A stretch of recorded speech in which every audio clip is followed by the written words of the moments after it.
I see crystals back there. Thank you. Uh, Thank you, Darlene and Kim, for your wonderful music. And our first speaker this morning will be Kathleen McKenzie.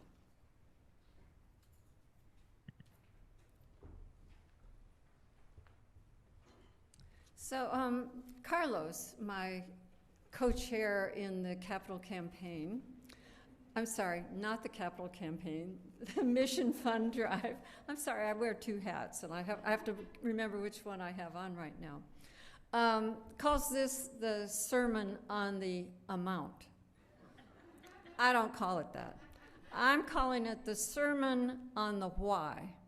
And I have asked two friends from church, Lois Hoeft and Brian Paradise, to tell me why not why are they Unitarian Universalists? That's a pretty existential question. I'm asking them, why are you a member of this church, UUCJ? And so we're going to start with Lois this morning, and then I'll come back and I'm the closer.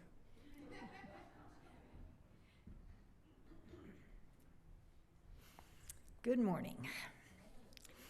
As I contemplated Kathleen's request to speak for a few minutes about why I am a member of UUCJ, I realized I should probably start with a few words about my background. I grew up on a farm close to a small town in southeastern Minnesota, actually not far from that little church in the Wildwood.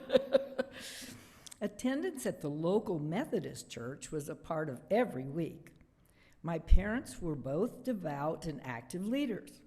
However, questioning the sermon and discussing those ideas was always encouraged in my home. When my 4 daughters were young, I did feel it was important for them to be a part of a church, and I continued to attend the Methodist church.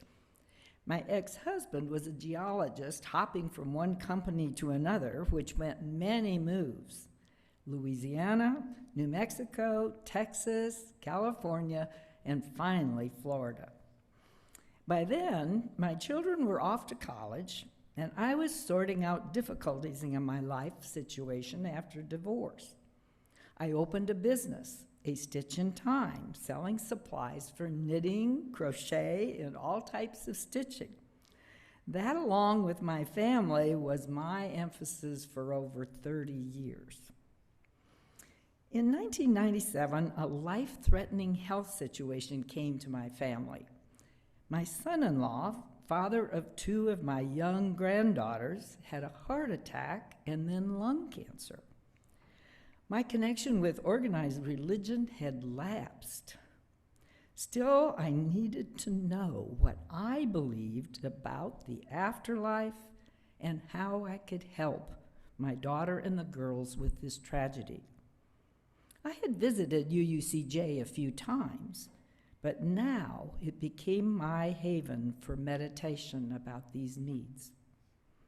I became a member in 2001, shortly before my son-in-law's death. That was my beginning. Now, why do I continue to love being a member of UUCJ? From the moment I visited, the beauty of this campus and this sanctuary had a deep effect on my spirituality. Being surrounded by the beauty of nature and the stitching of Memphis wood truly inspired me. Then when I first read the 7 principles, I thought, this is the way I've been trying to live my life. And to be in the presence of others who are also striving to live this way is sometimes challenging, but very satisfying. Expressing ideas was accepted, not rebuffed. In 2008, after I sold my business, I became more active in UUCJ. I soon learned about iCare, the Interfaith Coalition for Action, Reconciliation, and Empowerment. This fit with my belief that Martin Luther King said so well, injustice anywhere is a threat to justice everywhere. Actions happening because of this work have truly changed the culture of Jacksonville, and this community has been a distinct part of that change. In my opinion, being a part of this work changes us as well as we interact with others from different religions and different parts of the city.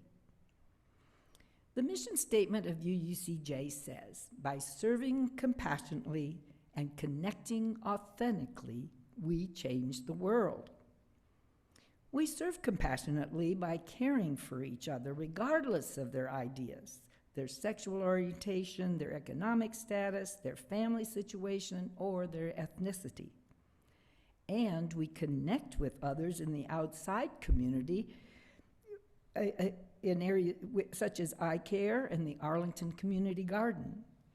We do change the world in small ways every day.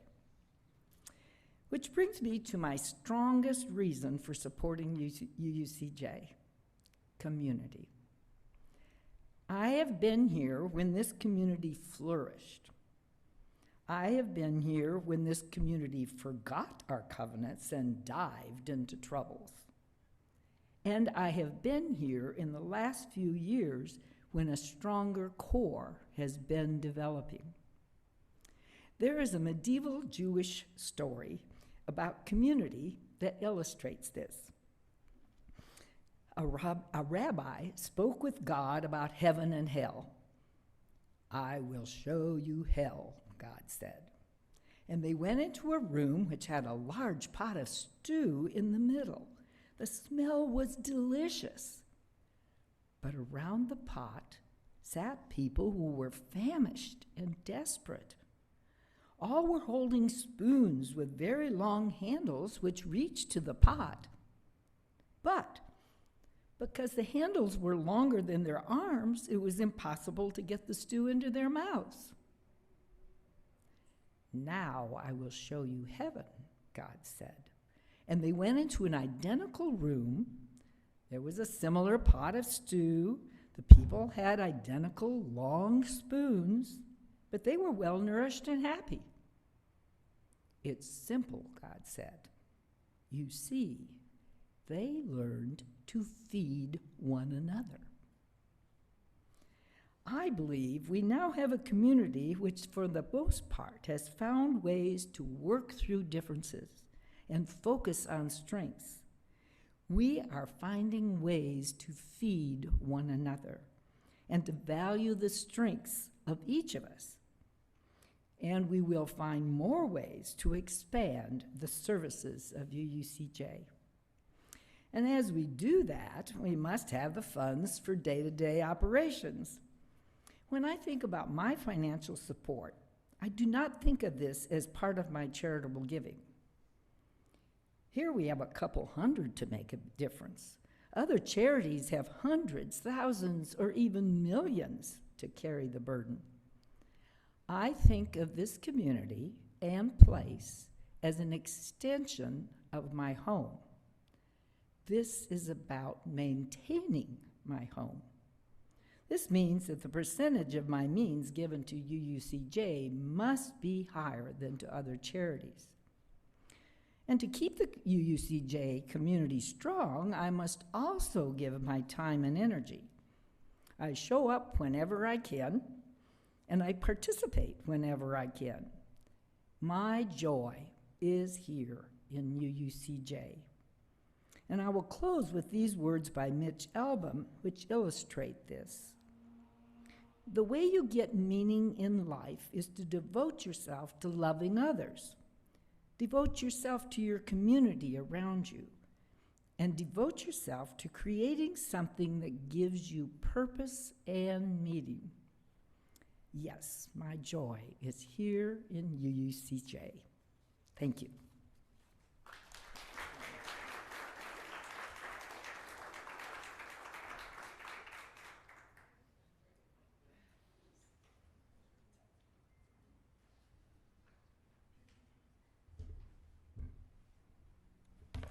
Good morning. We're competing with the Jaguars, I think, to some degree.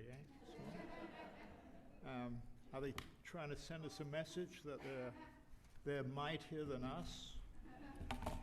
Anyway, when Kathleen asked me to speak about my membership in this church,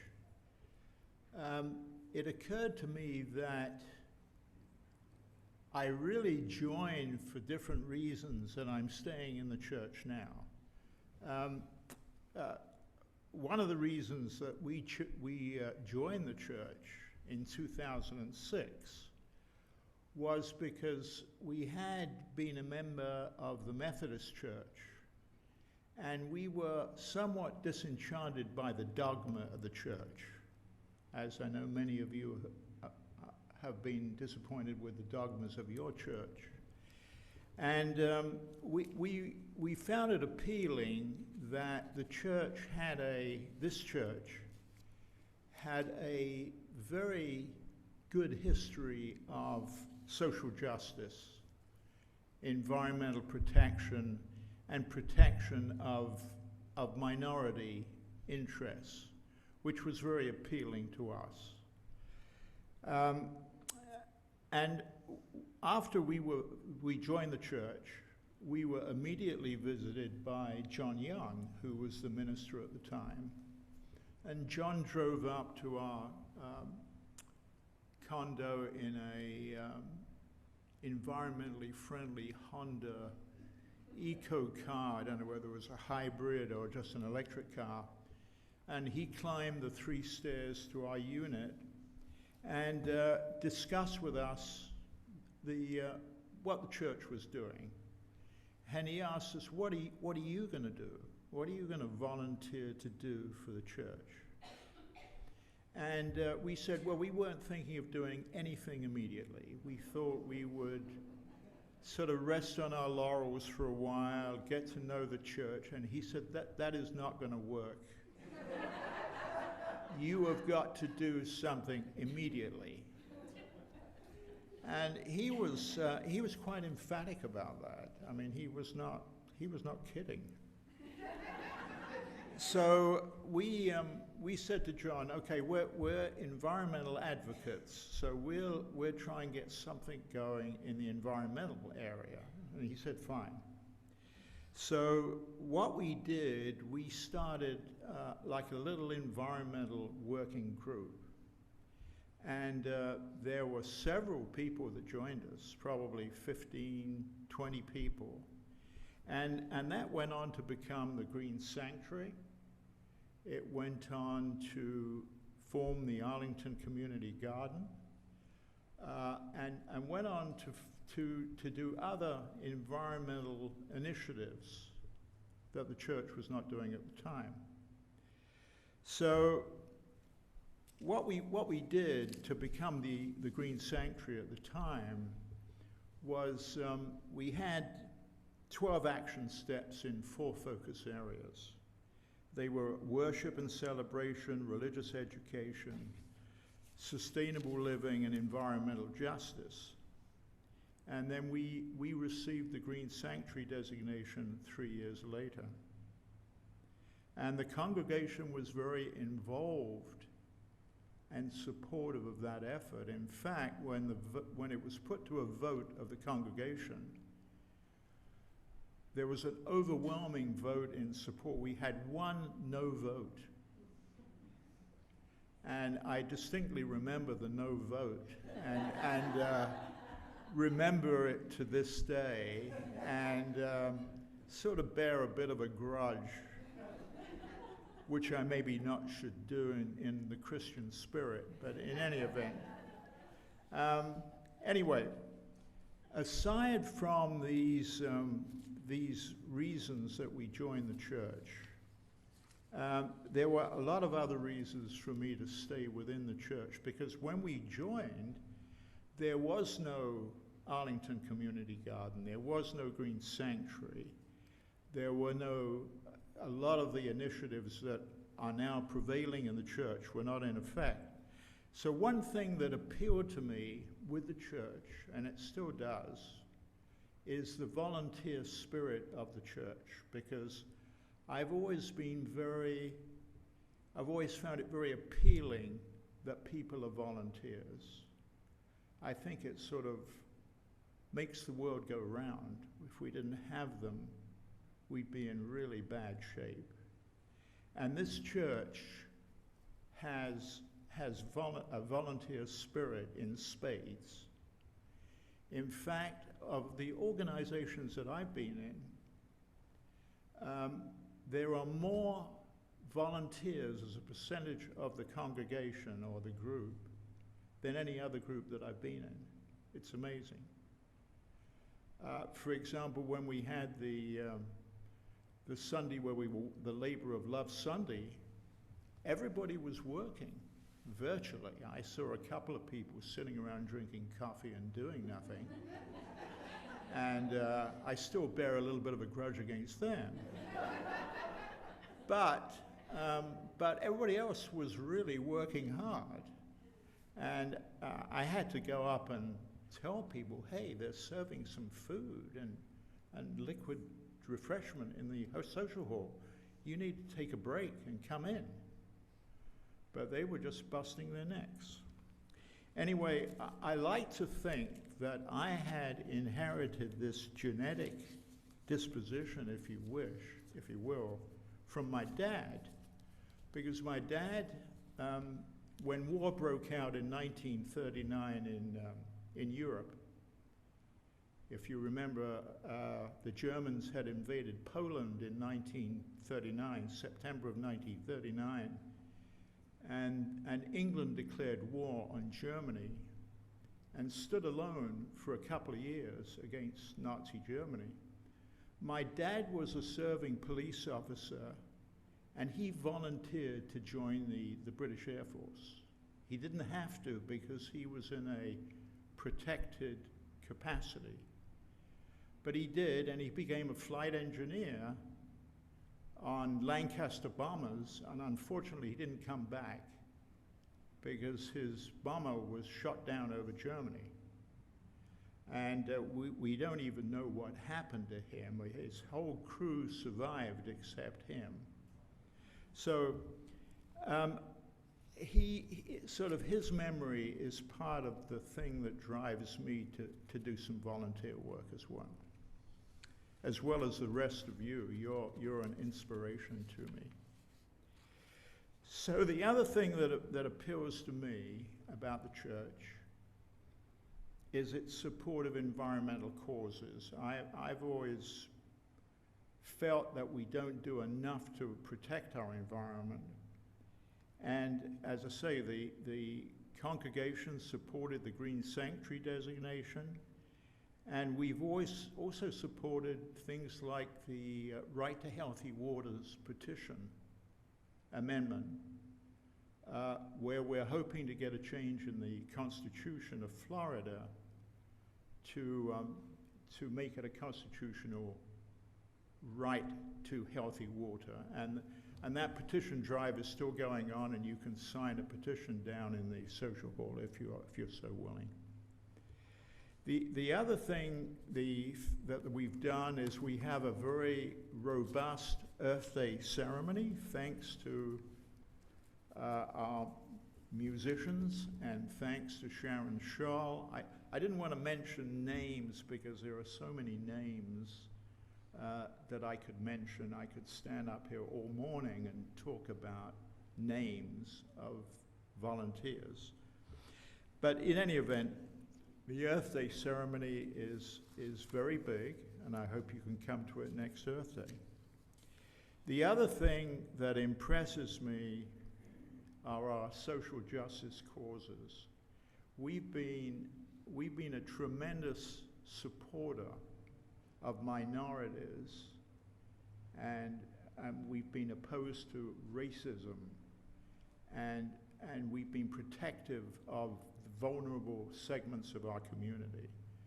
And to me, that's very powerful and very, very significant. And I'm proud of you all for doing that and for you continuing to do that. The other thing that's impressed me and keeps me within the church is the fact that we have a very high quality of membership here.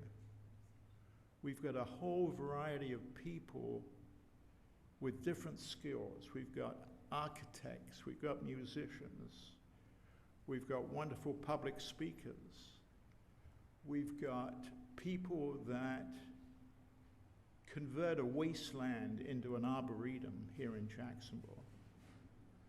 We've got a person who is followed internationally for his studying of sea level rise and climate change. We really have a remarkable congregation and diversity of people. And certainly being able to mix with you has enriched my life. So I think while we're a strong force for positive change,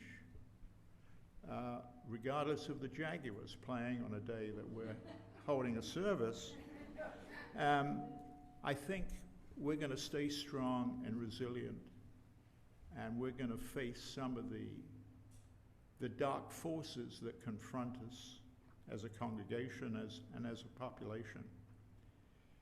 So I want to close my remarks by thanking you for your friendship, for your service, for your volunteerism, and I think you should give yourselves a pat on the back and a round of applause for the things that you've done. You've done a lot. Thank you.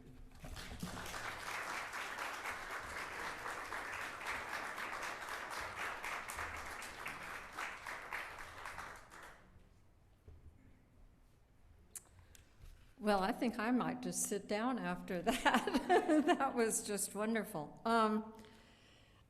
I just want to say, and many of the things that they said were also true for me, on why I am a member of this church and why I find when I walk into this place, I'm in a sacred place. And I honor the history of UUCJ. And Reverend Charles McGee stood with the early civil rights leaders both in Jacksonville and in Selma, Alabama. He was physically handicapped and in serious pain, but he was a strong man. He showed up, and we continue to show up. And I honor the efforts of our congregation in responding to social injustices now and in the past. Finally, in our work-life community of friends and acquaintances,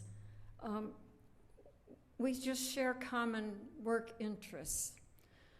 But in our private life, we have to select whom we commune with, who is our community. And we seek out the communities that we wish to be with, and this is the community that I wish to be with. So I'm happy to be a part of this. It is my chosen community.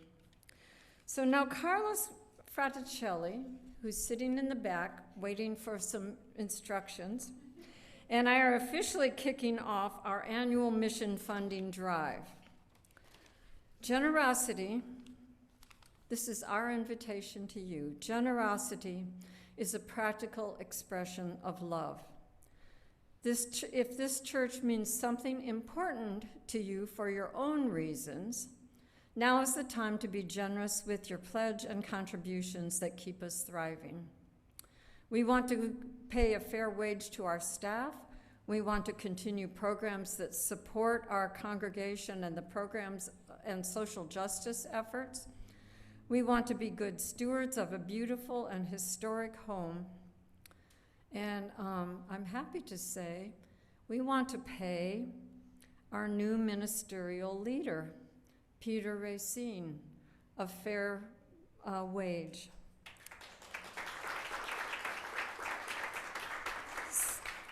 So while Carlos and I are trying to make this a successful pledge drive, we are also trying to change the culture of the pledge drive to make it short and sweet, not onerous, so others will volunteer to do this job in the future. Carlos told me a story He once asked his father-in-law, I think it was his previous father-in-law, or one of his previous father-in-law, how do they do their pledge drive? And they were members of a different church congregation. And his father-in-law said they presented the kickoff on one Sunday. The next Sunday, everyone brought in their pledge form. That sounds like a dream. We often spend at least 5 months trying to do this task. That's crazy. Please don't wait until December to do your calculation. Pledge now, pay later, or pay all next year. We want to make the pledge drive a simple and stress-free job from now on. And only you can make that happen. And you can make that happen today. You can make your pledge to UUCJ today. You can go to UUCJ.com, I'm sorry, is that right? .com online? .org online, thank you. Go to Give, go to Renew Pledge, and fill out the form today. For Nadina, this is also the easiest and fastest way for you to pledge today. But we're going to make it even easier today. If you fill out the paperwork, and it's on the table in the back of the chapel, and you put it in the basket, we're going to ring bells for you. Carlos, ring some bells.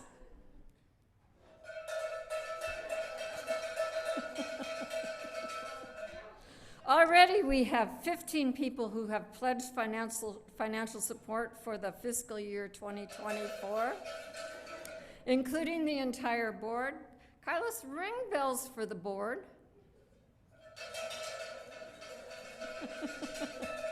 Okay, so please, before you exit today, pick up the sheet in the back, fill it out, put it in the basket, and we will ring bells every time any of you pledge for the pledge drive.